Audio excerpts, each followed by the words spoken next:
$19,000. $19,000 in front against you at the back. 지난해 10월 31일 뉴욕 크리스티 경매장. 도자기 경매 사상 세계 최고의 기록이 탄생했다. 765만 달러, 우리 돈으로 약 64억 원에 경매된 조선백자 철화 운용문 항아리. 황실 것이 분명했다. 도대체 왜 황실 재산이 밖으로 유출됐는가?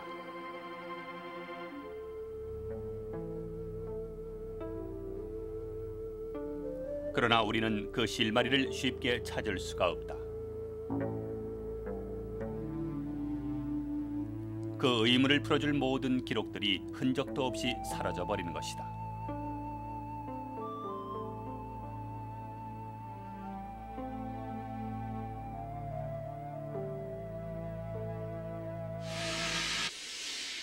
(1960년 6월 6일) 새벽 장덕궁 황실재산 총국에 원인 모를 불길이 치솟았다.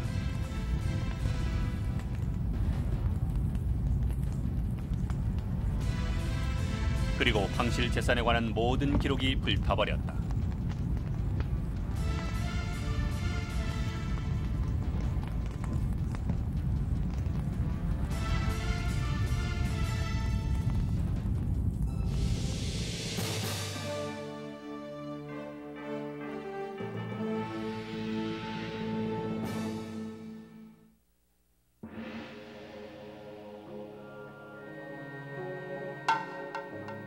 조선 왕조 500년은 종말을 고했다. 그러나 황실의 보물들은 아직도 어딘가에 남아있다.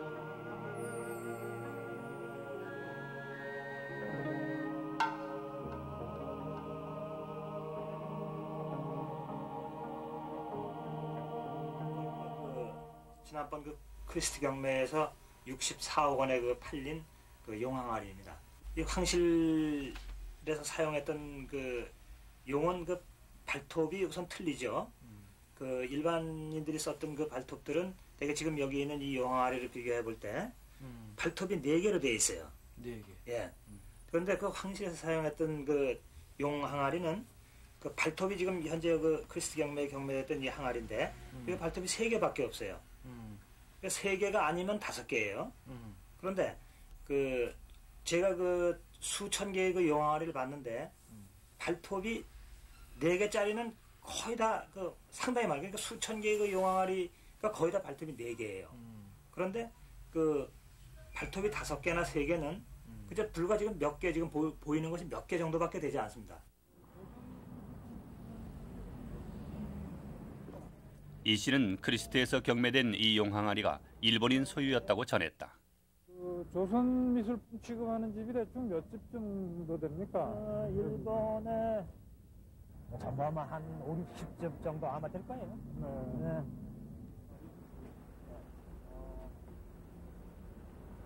이 집은 좀 비교 좀 많네요. 예, 이 집이 좀 많은 편이에요. 일본 최대의 골동품 거리인 아오야마.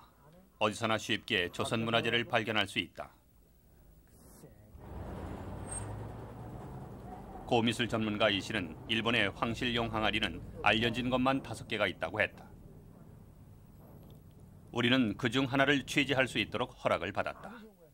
그러나 약속과는 달랐다. 우리가 취재하기로 한 용 항아리는 보이지 않았다. 이 집에 그 한 20년 전만 해도 이 집에 그 용항아리가 총 개 그 우리나라 그 조선시대 그 용항아리 총 개 진열이 돼 있었어요. 우리가 취재하기로 했던 것은 운용문 청화백자. 최고의 명품으로 평가되고 있다. 일본인들은 이런 국보급 보물들을 특히 한국 언론에 공개하기를 꺼린다.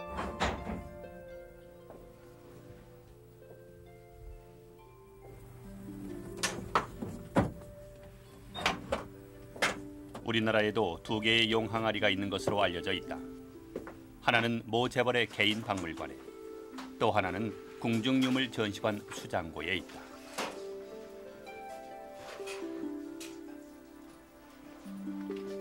아직 한 번도 공개된 적이 없는 궁중유물 전시관 지하 수장고. 흩어져 있던 각종 궁중유물들을 한데 모은 것이다. 현재 36,000점의 궁중 유물들이 소장돼 있다. 그러나 귀중한 문화재급 보물들은 보이지 않는다.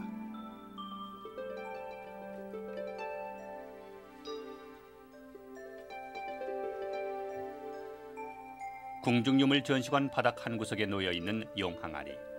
일본에서 취재하려 했던 것과 같은 운용문 청화백자다.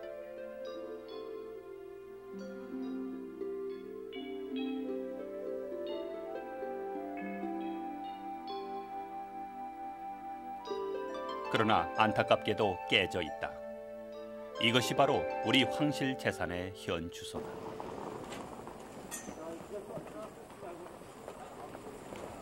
지난해 11월 조선 황실의 마지막 황새손 이구씨가 영구 귀국했다. 비행기 삭스를 포함한 이구씨의 모든 귀국 비용은 전주이시 대동종약원의 모금으로 이루어졌다. 그는 현재 거의 빈손이나 마찬가지다. 그에게 남겨진 황실 재산은 아무것도 없을 뿐 아니라 정부로부터 지원되던 생활비마저 어머니 방자여서의 타계와 함께 끝났기 때문이다.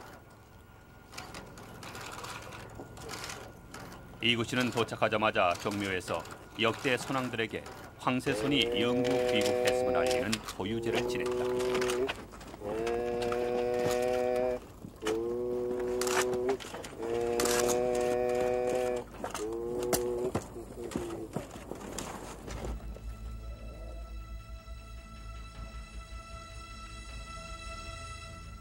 황실의 몰락은 그의 할아버지 광무 황제로부터 시작됐다. 1904년 러일 전쟁에서 승리한 일본은 군대를 앞세워 본격적인 한국 침략을 단행한다.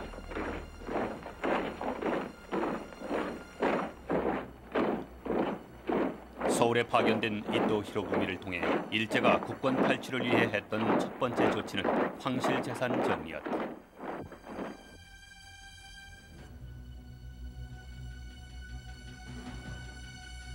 (1904년) 고문 용빈 계약에 의해 기시다를 재정 고문으로 부임시켰다. 일제는 그로 하여금 모든 황실 재정을 장악하게 한 것이다. 대한제국 정부는 재정에 대한 일체의 사무에 대해 기시다의 동의를 얻어 시행할 것. 바로 이 조항을 가지고 기시다는 황실 재정을 본격적으로 해체했다.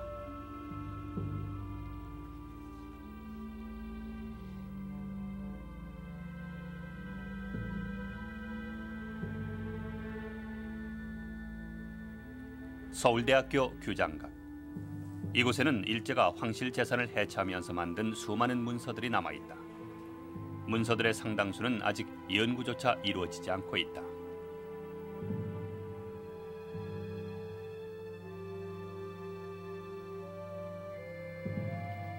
일제의 황실 재산 파견은 치밀하게 이루어졌다.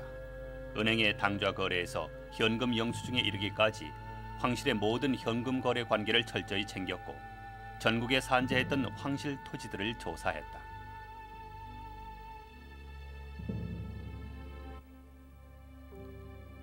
이때 조사의 기초는 일종의 조세 대장인 양안이었다. 재산 정리국이 샅샅이 검토했던 조선 황실의 조세 대장인 양안. 그 당시 황실 토지의 규모와 정리 상황을 알 수 있는 유일한 기록이다. 당시에는 측량 자료가 없었으므로 토지의 위치는 그림으로 그려놓았고 번지는 천지 현황으로 매겨져 있다.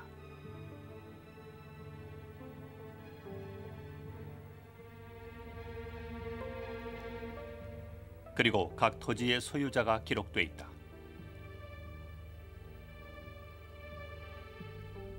일제는 이러한 양안을 기본으로 각 궁별로 소속돼 있던 토지들을 국가 소유와 황실 소유로 구분했다. 일제는 황실 소유를 줄여 황실의 힘을 약화시킨 것이다.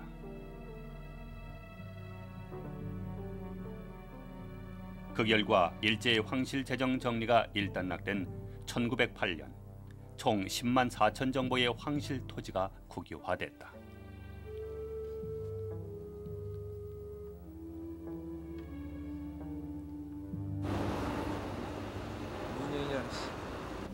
경주 여구가 자리 잡고 있는 집경전터. 지금은 흔적만이 남아있을 뿐이다. 태조의 어진을 모시던 집경전이 있던 곳이지만 일제의 황실 토지 해체 때 국유화됐다. 주춧돌의 일부입니다. 건물의 주춧돌. 예. 그 직병전지 그 정각에 이것도 그 터에서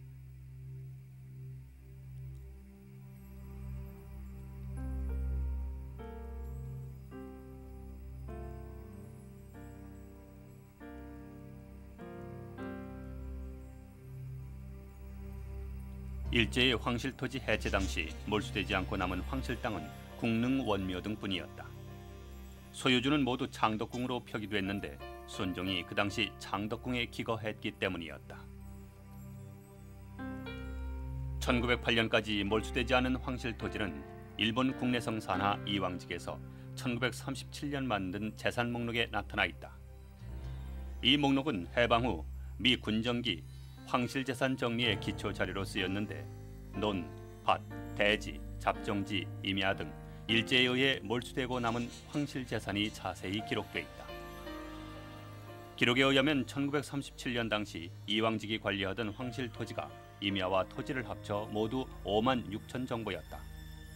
따라서 전체 황실 토지의 규모는 1908년 국유화된 토지와 1937년까지 남아있던 황실 토지를 모두 합한 16만 정보다. 그러니까 일제가 이들의 3분의 2를 몰수해버린 것이다. 고종 황제를 중심으로 한 모든 정치적 권력이라든가 개혁에 그 필요한 자금 이런 것이 모두 그 집중되어 있었던 거죠. 그런데 이게 이제 일본이 러일 전쟁을 일으켜가지고 대한민국 국권을 탈취하는 과정에서 결국 그 고종의 힘을 약화시키려면, 황제권을 약화시키려면 그 재산을 뺏어야 됩니다. 그래서 그때 제실류에서 국유로 전환시키는 이런 말하자면 일종의 재정정책의 일본 측의 공작이 그런 대한제국 와해 공작으로 굉장히 큰 비중을 차지하고 그 추진이 됐습니다. 일본의 국권 탈취에 대항하기 위해 고종은 어떤 조치를 취했을까?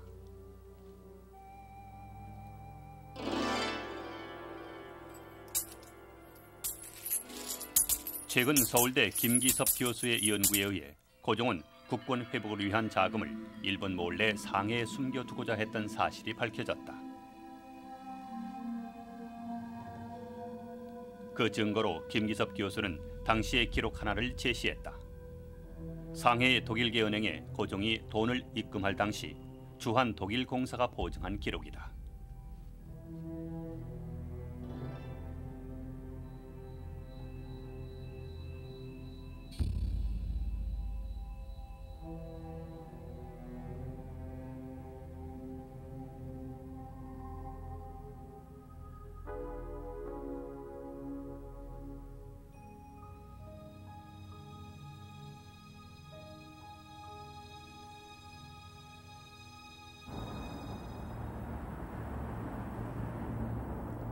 이뿐 아니다.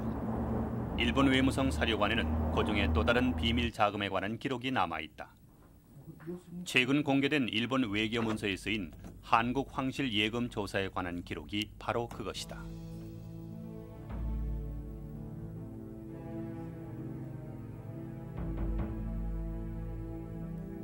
(1905년 6월 28일) 상해에 있는 총영사가 외무 대신에게 보낸 것으로 황제의 밀사인 현상건이 로청은행에 40만 양, 당시로 쌀 10만 가마에 해당하는 현금과 유가증권을 가지고 있다는 내용이다.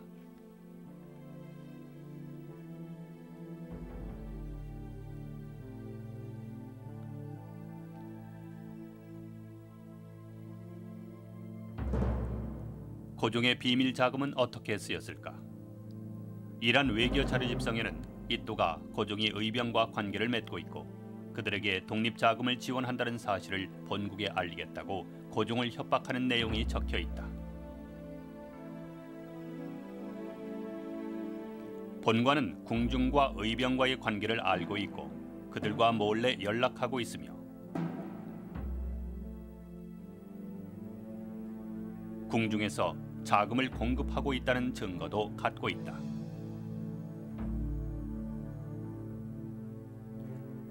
결국 고종의 비밀 예금은 독립군들의 독립자금으로 을사조약 후에는 외국에 조약의 무효를 알리는 비용으로 쓰였다.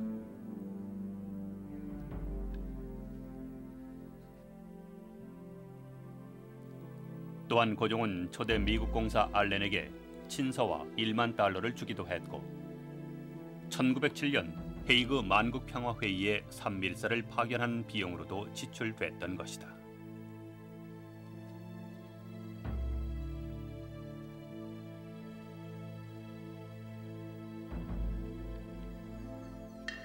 일본의 치밀한 황실 재산 해체.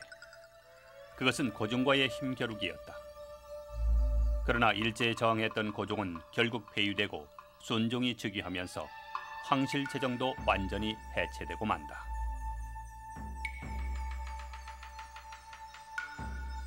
원래 자식이 없던 순종의 대를 이을 사람은 의왕과 영왕. 그러나 일본은 반일 성향이 강하고 이미 미국 유학까지 다녀온 의왕이 부담스러울 수밖에 없었다.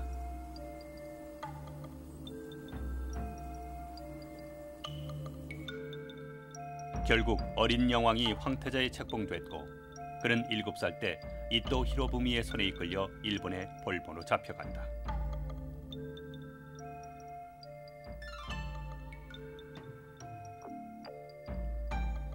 철부지 영왕을 볼모로 잡아가면서 같은 나이 또래의 어린이들 또한 같이 데려간다. 어린 영왕이 상심할 것을 우려해 그들의 입장으로서는 배려한 셈이다. 그러나 어린 영왕은 그리움에 사무친 나머지 낙선제의 조약돌이라도 보내달라고 아버지 고종에게 편지를 쓸 정도로 외로움 속에서 유년 시절을 보냈다. 그런 외로움 속에서도 그는 철저히 일본식 교육을 받아가며 성장해간다. 그리고 그는 일본 황족들만 다니는 육군 대학에 보내져 일본군 장교로 성장하게 된다.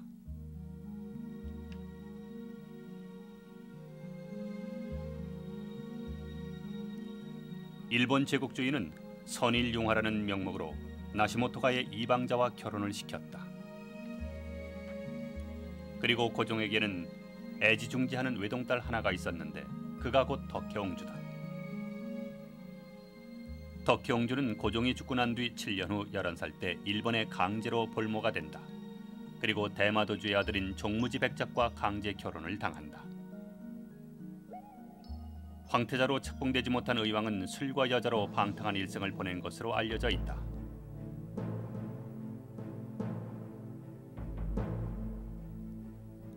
그러나 그는 최근 독립운동과 관련해 주목받고 있다.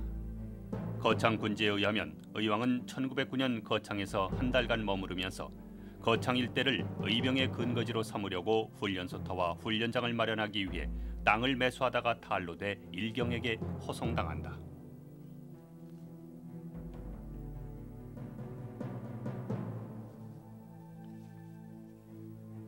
국내에서의 운신이 어렵게 되자 그의 시선은 자연히 밖으로 향하게 됐다.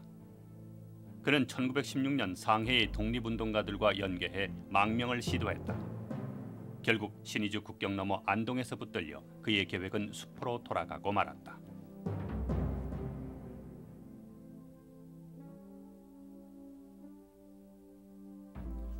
이후 그는 통감부의 요주의 인물이 된다. 총독부 감시기록과의 경무관계철. 그에 관한 기록은 특비로 분류돼 철저히 감시되고 있었다.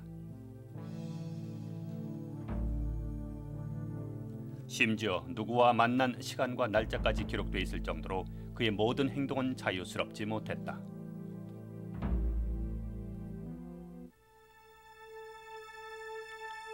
합방 후 조선왕실은 독자적으로 할 수 있는 일이 아무것도 없었다.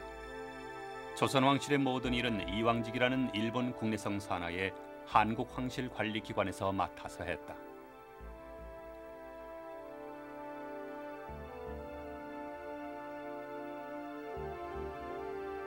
이왕직은 일본 천황의 황실령에 의해서 만들어졌다. 고종과 순종을 모신다는 명목으로 그들의 행동을 철저히 감시하고 있었고 심지어 그들의 승낙이 없으면 황실은 제사도 모실 수가 없게 됐다. 1931년 이왕가 예산 보고서에 따르면 일본 영왕사저 수도료 1201원, 덕혜옹주 홀레비 5만 5천 원,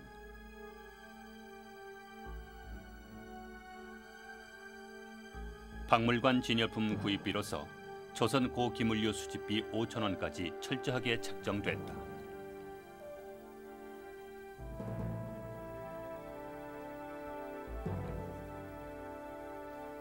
1908년 창경궁에 설치된 이왕가 박물관은 고려 청자 등 조선의 고미술 등을 황실의 돈으로 사들였고 도굴품까지도 구입했다. 이왕가 박물관이 도굴품을 비싼 값에 산다는 소문에 전국적인 고분 도굴이 이루어졌다.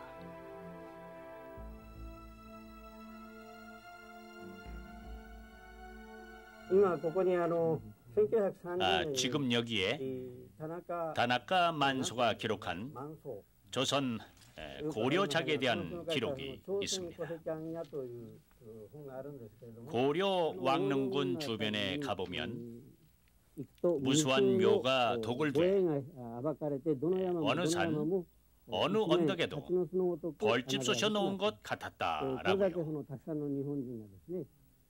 이렇게 많은 일본인들이 개성 고분을 도굴하고 이것을 일본으로 가져왔다는 증거입니다.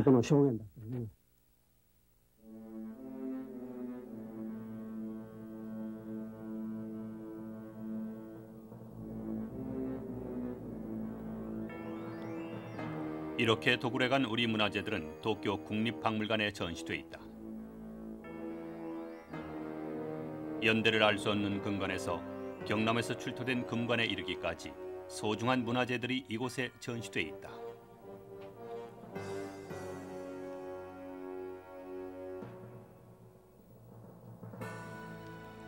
국보급으로 평가되는 고려시대 불상도 보이고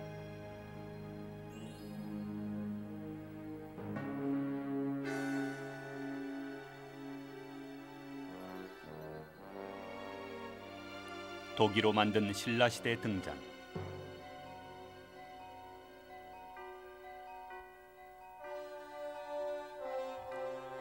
조선백자도 눈에 띄인다.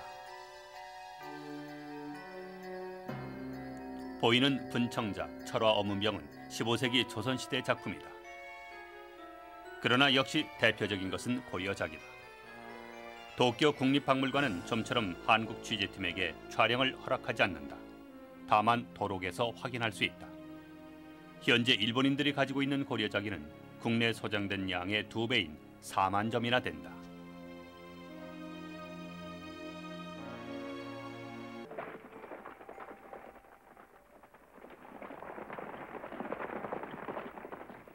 이런 일본의 문화재 수탈은 정책적으로 이루어졌다. 전시 청국 보물 수집 방법은 일본이 청일 전쟁 당시부터 계속 유지해온 침략국 문화재에 대한 중요한 원칙이었다. 전시 청국 보물 수집 방법. 일본 문화의 근저는 중국, 조선과 밀접한 관계를 가지며 이들의 유물을 수집하는 것은 학술상 최대의 과제이다. 전시 수집의 장점은 평시에는 도저히 얻을 수 없는 명품을 수집하는 데 있다. 경찰 출신이었던 데라우치는 총독으로 부임하자마자 한국의 문화재들을 조직적으로 치밀하게 빼돌린다. 그는 지방시찰이라는 명목으로 전국 각지를 돌아다니면서 문화재에 대한 정보를 얻고 경찰을 동원해 문화재를 도굴해갔다. 심지어 귀장각에 있는 귀중도서를 빼돌려 천황의 도서관인 설흥료에 보관시키고 그 일부는 개인 문고를 만들었다. 그 증거는 일본의 야마구치 여자대학에 남아있다. 데라우치 아들에 의해 보관되어 오다가 이곳 야마구치 대학에 기증된 것이다. 삼국사기, 구운몽, 대개선생 전집 등 귀중 도서가 눈에 띈다.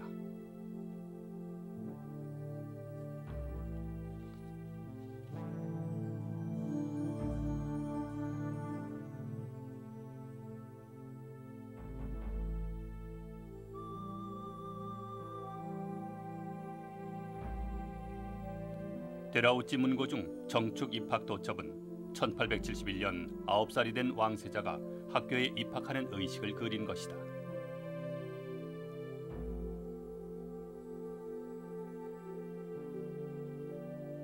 왕족은 그리지 않는다는 원칙에 그리지 않았지만 황실 것이 분명하다. 도쿄 박물관의 한국 문화재가 일제에 의해 공식적으로 약탈된 것이라면 테라우치 문고는 비공식적인, 즉 개인적인 차원에서 유출된 황실의 재산이다. 2조 500년에 가득가득 찬 고가 2개가 있어요. 그 2개는 이무 큰 자물쇠에다 납땜을 해가지고 지도새도 못 들어가게 갖다가 이제 그놈을 말하면은 들어가지도 못하게 해놓고 또 그다음 고를 채우지도 전에 합방이 되어버렸습니다. 그런데 일본 사람들이 들어와가지고 그 고에 대한 물건을 마음대로 갖다가 그냥 고를 쇠를 부숴가지고 거기에 있는 중요한 물건을 끌어다가 밤에면 전부 사람이 잔 틈을 이용해가지고 꼭 석 달 열흘을 인천으로 그 물건을 전부 다 구루마로 옮겼습니다. 구루마로 옮겼는데 그 구루마 돌아가는 소리가 우리 아버지가 말하자면은 지금 중구청 자리가 저희 집이었습니다.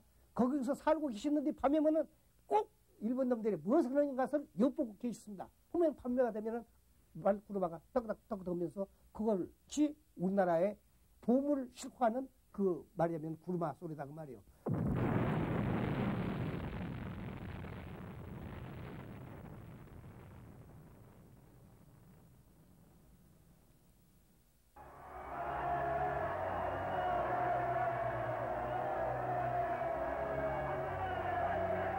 해방 후 일제의 압박에서 벗어났고 조국을 떠나야 했던 수많은 사람들이 속속 돌아왔다.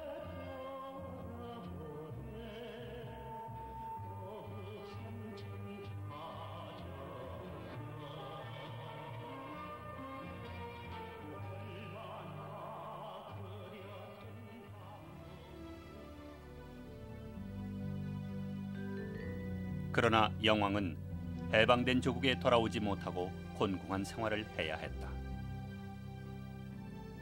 영왕은 조국에 돌아오기를 간절히 원했지만 이승만 정부는 원하지 않았다. 새로운 민주공화국을 이끌어가야 할 이승만의 입장에서 영왕은 정치적으로 부담스러울 수밖에 없었다. 하나는 지금 우리의 사방을 그려하는 동시에 우리 서로 탄광한 것을 담아 선축합니다. 해방이 되어 보니까 강주의 유릉들이 말하자면 주동이 되어가지고 우리 왕권을 다시 복위를 하자. 그러기 위해서는 지금 일본에 그 오랫동안 고상하고 계시는 영친왕이 우리나라의 왕세자로 계시다가 일본에 붙들려 갔으니까 그거를 정통으로 모셔서 우리 왕족을 다시 복위를 해야겠다. 그렇게 운동이 크게 전개가 됐는데 1950년 이승만이 일본을 방문했을 때 영왕은 가까스로 이승만을 만날 수 있었다. 그는 고국에 돌아가고 싶다고 했다. 그러나 이승만은 올 테면 오시오라는 차가운 말 한마디뿐 어떠한 조치도 취해주지 않았다. 심지어 이구시가 미국 유학을 가고자 했을 때조차도 이승만 정부는 여권을 내주지 않았다.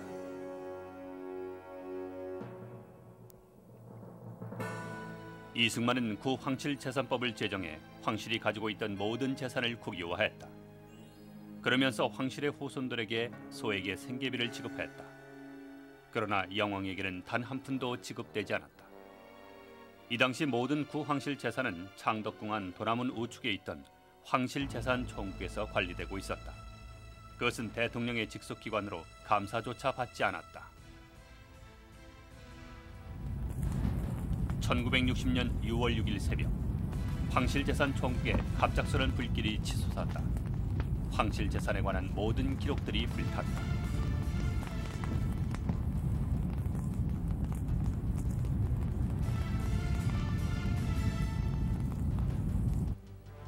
그 당시 신문들은 한결같이 방화 혐의를 제기하고 있었다.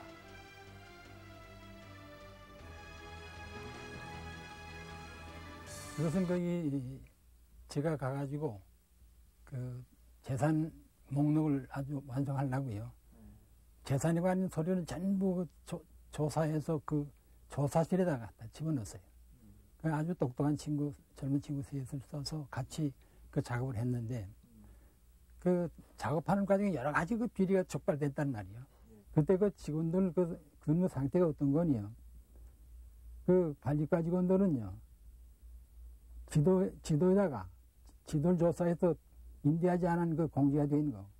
그걸 떠가지고요.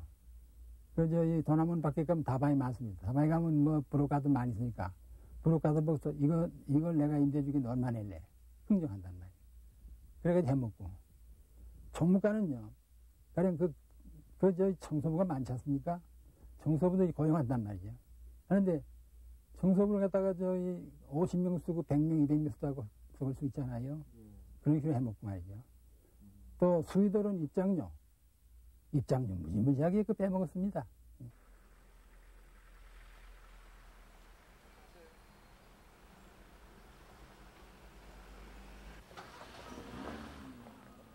일제시대에 남아있던 문화재들의 대부분이 이 당시 유출됐다. 인사동에서는 요즘도 황실 유물들을 발견할 수 있다.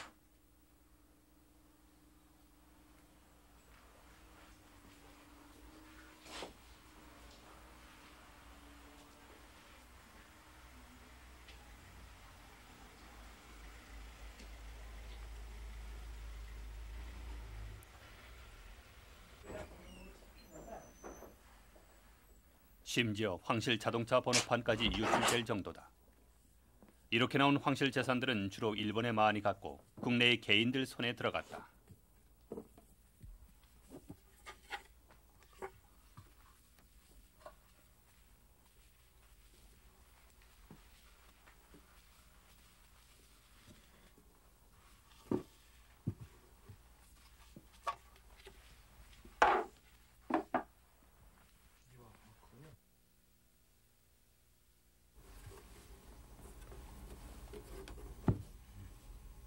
이게 무슨 경삼. 경삼이면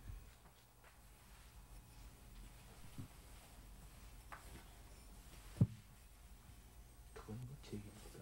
그렇죠, 제기죠. 예. 편대라 그러죠. 편대.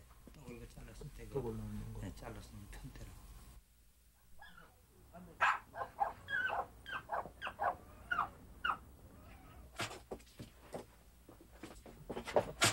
한 고미술 수집가집을 찾아갔다. 아, 여기 좋은 게 많네요. 뭐 그냥 옛날에 조금 수집했던 거예요. 아, 그러세요? 네. 도자기도 있고. 네. 집안에는 불상, 불화 등 각종 문화재들이 다양하게 수집돼 있다.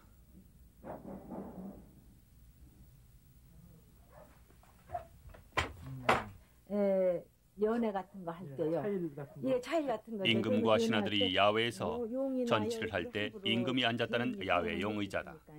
그래서 황실에서만 이걸 사용했으니까는 분명히 아마 그 왕이 쓰던 걸로 그렇게. 이런 거 얼마에 사셨습니까? 그냥 이렇게 좋으면 제가 한 30년 전 그때 좀 수집을 좀 했죠. 비밀이 살아있네. 조각이 아주 잘 된 걸로 알고 있는데요. 네, 아주 청나라에서 한국 임금에게 하사했다는 서류통이다. 이거는 한 20년쯤 됐는데 그때 제가 이걸 8만 원 줬어요. 네.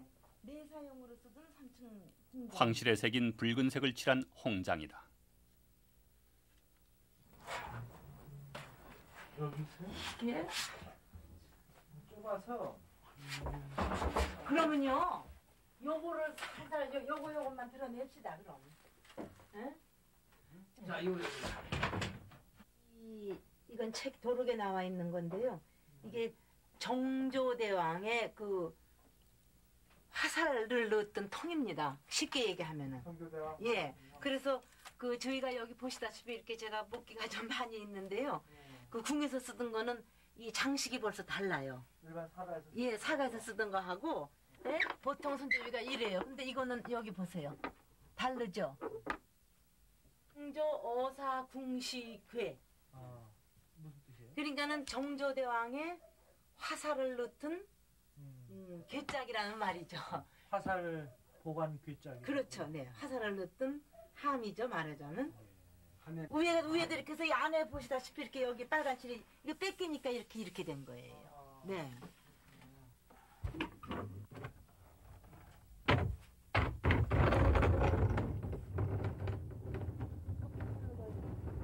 어떻게 이런 걸 구입하셨어요? 글쎄요, 어떻게 저희도 막 옛날에 인사동에서 어느 댁에서 참 귀하게 소장하고 있던 걸 어떻게 저희가 이 병풍은 옥황상제의 생일을 축하하는 요지 연도인데 인사동에서 25년 전에 1,000만 원에 샀다고 했다. 아니 그래서 정말 그 보석 옛날에 그 돌 속에 있는 그 좋은 그 색깔을 가지고 자연스럽게 정말 낸 거니까는 빛이 이렇게 진하게 빛을 쓰고 오히려 실물보다 그 사진이 더 잘 나오고 또 반사가 돼가지고요.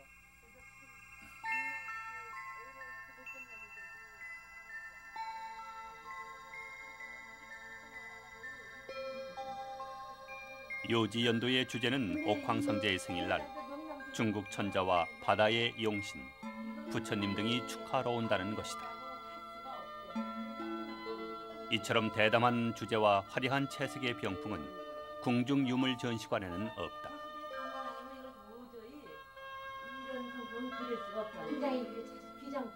글쎄요.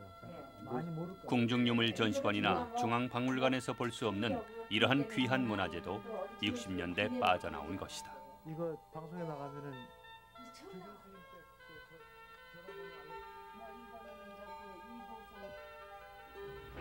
청명공약 첫째, 반공을 국시의 제1위로 삼고 지금까지 형식적이고 고거에만 그친 반공체제를 재정비 강화한다. 정권이 바뀌고 나서야 영왕은 그리던 조국에 다시 돌아올 수 있었다. 그러나 그는 이미 병이 깊어 그 기쁨조차 맛볼 수 없는 몸이었다. 영친왕은 70평생을 망각의 경지에서 호송하고 이제 부인과 외아들 구씨와 함께 환국했는데 곧 기자와 만난 자리에서 여생을 평안히 모시고 싶다고 말한 방자 여서와 이구씨는 장덕궁 낙선제에서 머물게 되었습니다.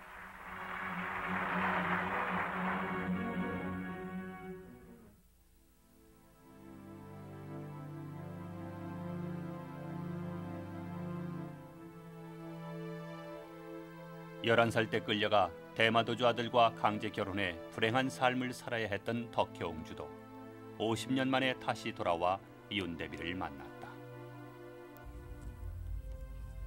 당시 박 대통령은 이들의 생활에까지도 깊은 관심을 가지고 있었다. 이현 씨는 가톨릭 성모병원에 있었고 덕혜옹주는 서울대 부속병원에 있었는데 문화재 관국에서는 분명히 이 돈이 나갔는데 병원에는 전달이 안 돼 있었어요. 그래서 체납한 액수가 267만 원이 그동안 체납돼 있었습니다.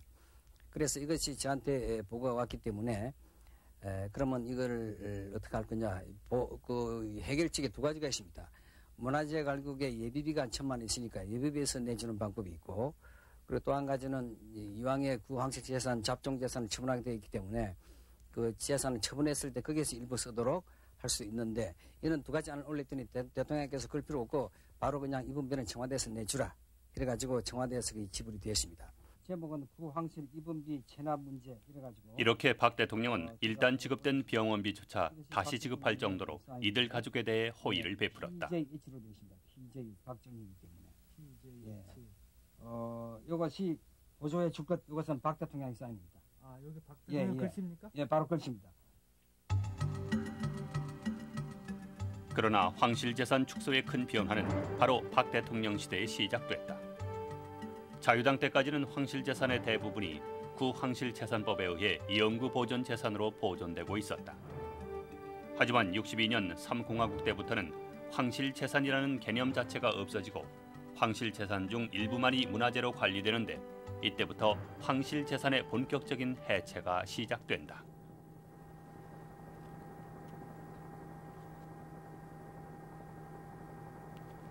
그 예는 선정릉에서 볼 수 있다. 서울 강남구 삼성동 선정릉. 당초 50만 평이 넘던 광활한 숲은 1970년 서울시 도시계획에 따른 4차선 도로가 왕릉의 바로 앞을 지나면서 민간에 모두 불화됐다.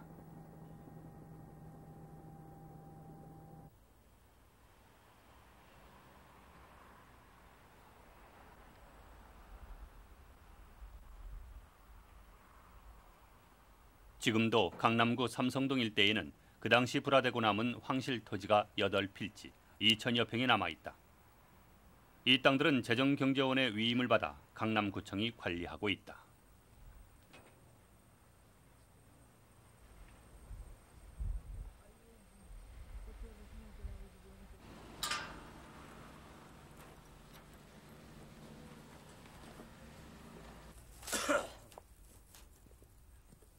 이게 다 이렇게 밭으로 됐네요.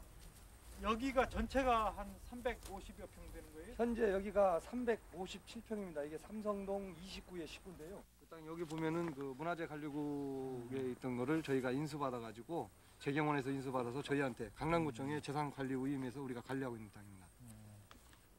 불화되고 남은 짜투리 땅들은 대부분 이렇게 공터로 남아있다. 제가 소위 정치에 몸을 담고 있을 적인데 불안 못하도록 가서 방해를 하고 이렇게 했습니다. 근데 당시 이미 다 고의는 됐습니다만은 문화재 관리국장으로 있던 하갑청씨라고 거기서 딱 맞닥쳤죠. 선릉에서 맞닥쳤는데 이제 반대를 하니까 그러지 말고 이 선생 저희 정치내 측에서도 한 2만 평 드릴 테니까 이걸 불화해 가라는 거예요. 가만히 생각하니까 또 일리가 있는 것 같고 이래서 이제 사무실에 돌아와서 그 당시 이제 책임자들하고 의논을 했죠. 오늘 가서 그 사람들하고 그 자리에서 만났더니 그런 얘기를 제안해 오더라. 했더니 우리가 이제 회의를 열고 아무리 우리가 땅이 뭐 하다 하더라도 어떻게 말리는 처지에서 우리가 불화를 받을 수 있냐. 그건 절대 안 된다. 이래서 사실은 받지를 않았습니다. 이때 포항 경주 1200만 평이 한국제지로 매각된 것을 비롯해 홍유룡 10만 평, 서삼릉 120만 평, 서산 삼화목장 200만 평 등 총 5,700만 평이 정재계 실력자들에게 불화돼 특혜 시비가 끊이질 않았다.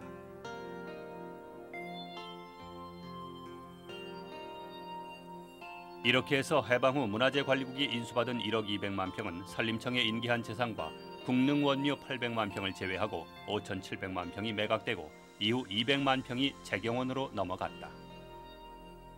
근데 이제 처분했던 그 용도는 특별회계이기 때문에 거의가 문화재 보수 정비 사업에 투입이 됐습니다.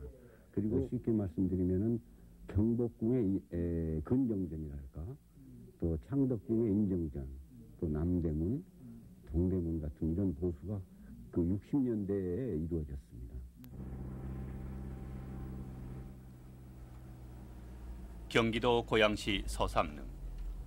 서삼릉도 이때 잡증지로 분류돼 봉분만 남고 매각됐다. 개발 논리가 문화재 보호를 압도한 대표적인 사례로 지적되고 있다. 서삼릉은 철중의 능인 예릉, 인종의 능인 효릉 등이 자리 잡고 있는 조선조 최대의 능역이다. 그러나 희릉과 예릉을 제외하고는 공개되지 않고 있다. 그 이유는 진입로가 없기 때문에 출입 자체가 불가능하기 때문이다. 120만 평에 달하던 거대한 능역은 65년 골프장이 들어서면서부터 지난 88년 마사회 종마목장에 이르기까지 7만 평을 제외한 모든 능역이 완전히 해체됐다.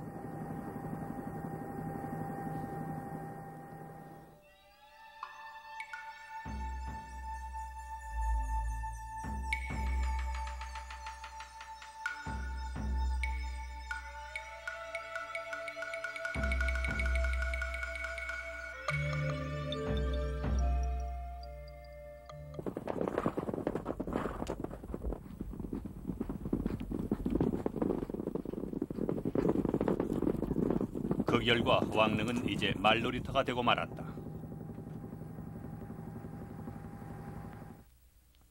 전국에서 회원권이 제일 비싸기로 유명한 한양 골프장. 현재 9홀짜리 대중 골프장 신설 계획을 갖고 있다. 골프장이 증설되면 의왕미원은 골프장에 포위될 위기에 처해 있다.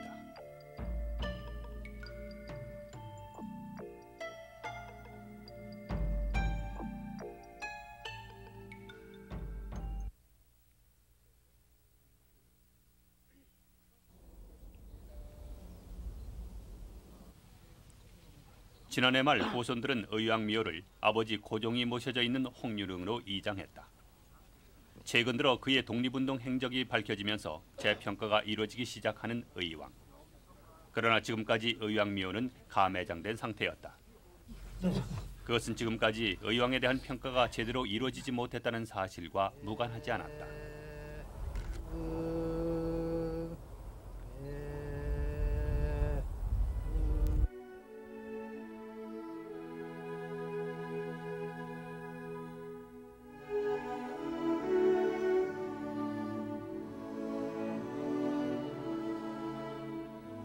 고종의 둘째 아들인 의왕.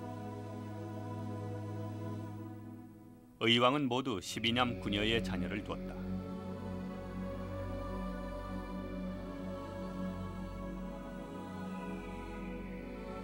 그중 5째 아들인 이수길 씨. 동경제대 농학과를 졸업한 엘리트였다. 그가 84년 타계한 뒤 부인 김신덕 씨만이 서울 개포동의 13평짜리 주공 아파트에서 아무런 생계 수단 없이 외롭게 살고 있다. 집이 좀 좁네요. 네. 조그마죠. 여기 제가 사는 방이고요.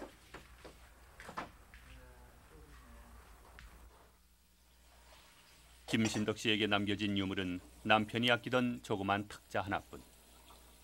그나마 있던 몇 가지 물건들은 생활이 어려울 때마다 하나씩 팔아 썼다. 네. 이분이 몇째 아드님? 김신덕 씨는 이곳 개포동 주공 아파트로 이사 오기 전까지 청와대 영빈관 옆에 있는 7궁에서 살았다.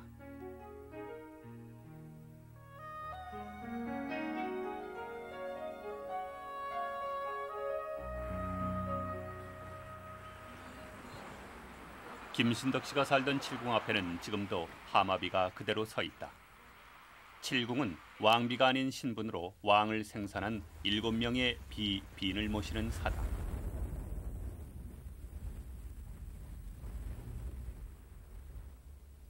근데 여기가 아마 경희궁 뭐 이랬을 건데 다 없어졌네요. 안 붙였네. 예, 안 붙였네요.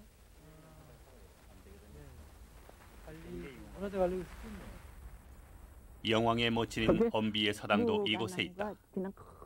남편 수길 씨와 그녀는 84년까지 이곳 7궁에서 살았다.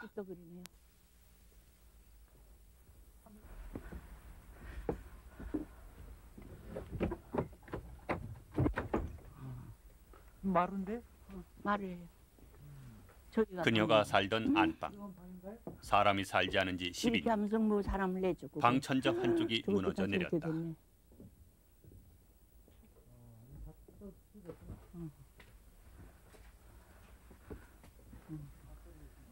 그러게. 그러니까 보수한다 곤만 했구만요.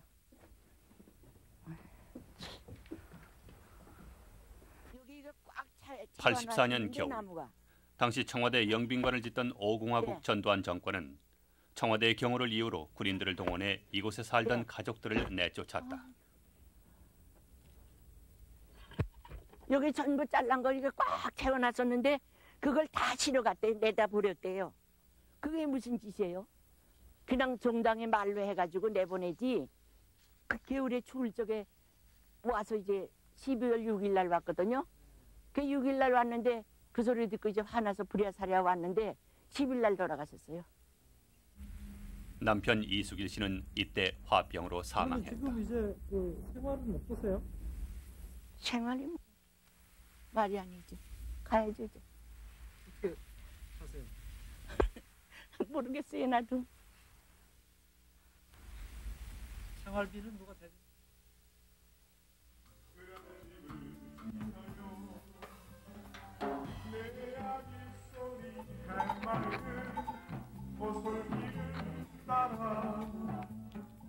의왕의 10째 아들 이석 씨. 노래하는 왕손으로 알려진 그는 밤무대에서 노래하는 것 외에는 다른 생계 수단이 없다.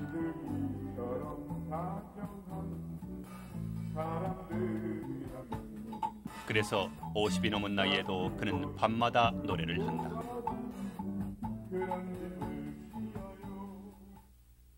노래를 안 하면 안 될 정도로 입학금이 없었어요. 등록금이 없을 정도로 그렇게 고생을 했습니다. 그러니 누구한테 가서 하소연도 못 듣고 왕손의 손으로 또 손을 내밀 수도 없고 이런 지경에까지 빠졌습니다. 그게 뭐 자살이라는 것도 한 서너 번, 대여섯 번 이렇게 시도를 해봤습니다만은 그건 말도 안 되죠. 왕손이 그런 일을 하면 말도 안 되니까 열심히 살라고 이를 악물고 살았습니다. 다른 가족들도 마찬가지였었겠군요. 그러면 어디 가서 누구한테 하소연을 못하죠. 차라리 거진 깡통을 차고 다니면 되는데 이건 얼굴은 버젓하고 생긴 것도 버젓한 왕손들이 어떻게 가서 손을 내밀어요. 이렇게 어려운 생활고와 주위의 따가운 눈총 때문에 많은 후손들이 해외로 도피하듯 이 땅을 떠났다.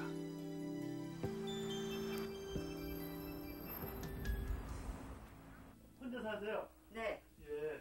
이거 정말 생전 처음으로 저희 집에 공개합니다.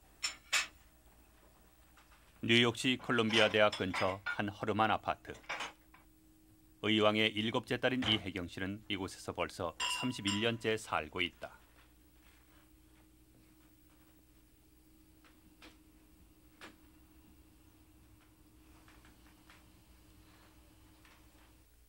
해방 전까지만 해도 그녀는 의왕과 어머니 김비와 함께 사동궁에서 살았다. 저희 그 사동궁이라고도 그러고 진안궁이라고 그러던 게 관원동에 있었어요. 거기 전체를 저도 사동이라고 그러니까 이 궁에서 제가 자랐어요. 그리고 그러나 해방 후 자유당 정권이 들어서면서 모든 재산을 빼앗겨 거의 알거지가 되다시피 했다. 사동궁에서 어린 시절을 보낸 그녀는 이화여대에서 성악을 전공했지만 생활고로 대학을 중퇴하고 살 길을 찾아 헤매다가 1951년 미국까지 흘러오게 됐다고 했다. 주제다 식당에서 뭐 외출을 하든가 하든가 그래서 제가 와가지고 여기서 그러니까 외출해서 노릇 좀 하고 그래서 돈을 벌어가지고 방학 동안에 돈 벌어가지고 또 내려가서 공부하고 그래서 3년으로 그렇게 해서 학교를 마쳤습니다.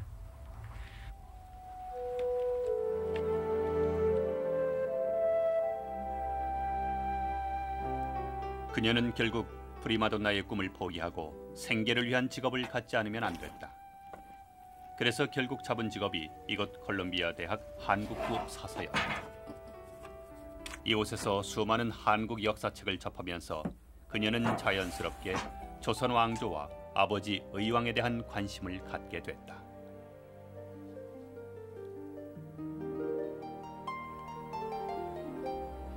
최근 이혜경 씨가 몰두하고 있는 일은 아버지 의왕이 상해 임시정부 요인들과 어떻게 교류했는지를 밝히는 것이다.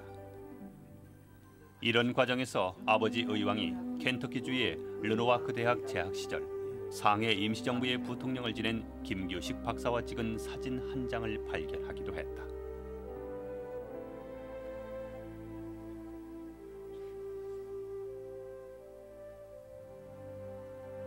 로넉만이 아니라 또 오하이오 웨슬리안 대학에도 다니셨는데 시간 나는 대로 거기도 뭐가 있나 한번 가보려고 그래요. 근데 여기서 김규식 박사하고는 굉장히 친하시게 지낸 거가 지냈다는 소리는 들었거든요.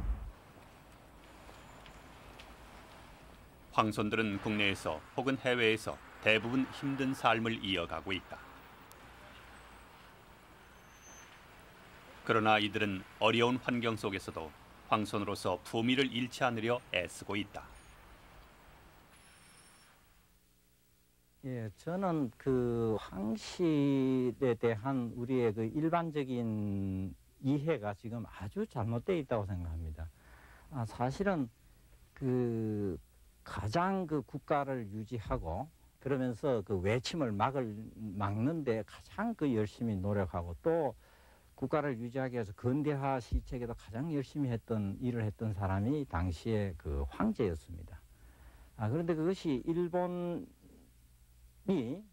대한제국을 그 빼앗으면서 그 고종에 대한 그 인식을 아주 바꿨습니다. 그러니까 일종의 역사 왜곡이 가해졌습니다. 대한제국 황실에 대한 부정적인 인식은 우리가 부정을 한다는 것은 곧 우리 자신을 부정하는 게 됩니다. 그 역사의 단절을 가져오고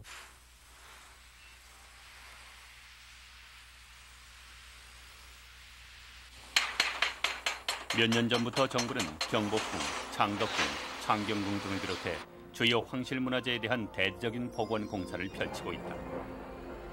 이것은 황실문화재의 가치를 우리 스스로 너무도 잘 알고 있기 때문이다.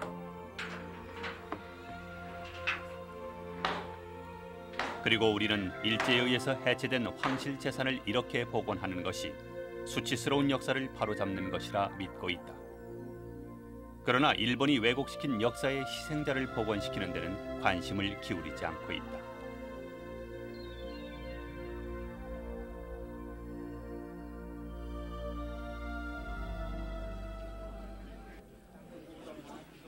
지난 1월 5일, 이날은 종약원으로서 매우 뜻깊은 날이었다. 그동안 해외에서 떠돌던 황세손 2구가 영국 귀국하여 첫 신년 인사를 나눌 수 있기 때문이었다. 신년 복 많이 받으세요. 이거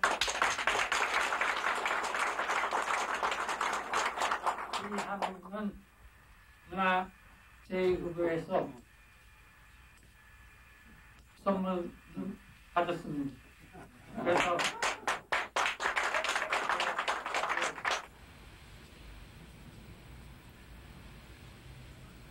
집이 없는 황세손이 묵고 있는 곳은 엠버서더 호텔 별관. 이곳은 종친 중에 한 사람이 1년 기한으로 마련해 준 것이다. 지난해 유네스코는 정묘를 세계 100대 문화유산으로 지정했다.